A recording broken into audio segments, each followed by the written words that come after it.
আজকে খুবই ভালো লাগতেছে একটা বিষয় দেখে, সেটা হলো তো আপনারা সবাই জানেন যে আমাদের টিম টাইগার্স, বাংলাদেশের টিম পাকিস্তানের একদম ওয়াশ করে দিছে। কি করছে? বাংলা ওয়াশ করে দিছে। নিউজটা দেখার পর থেকে আমার খুব বেশি ভালো লাগতেছিল।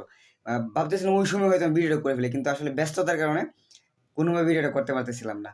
আসলে বাংলাদেশের একটা টিম টাইগার্স, আমাদের একটা ক্রিকেট খেলা, আমাদের একটা আবেগ, আমাদের একটা ভালোবাসা।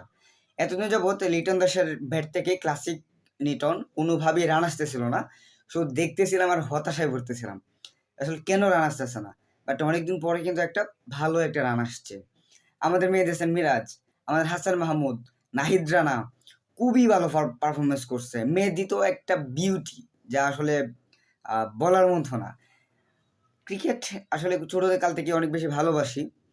এটা একটা ইমোশন কাজ করে, আমার একটা আবেগ কাজ করে। দেখা যায় যে বাংলাদেশ ম্যাচ খেলতেছে, একটা হতাশা, মানে একটা ভালো লাগে আবার খারাপও লাগে। যখন দেখি যে আউট হয়ে যেতেছে, ১-২ রান করছে, ইস!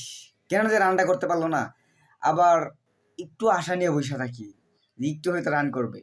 বাট যদি একটু হাইরা হাইরা যায় না, খুবই খারাপ লাগে যে টিমটা হাইরা গেল।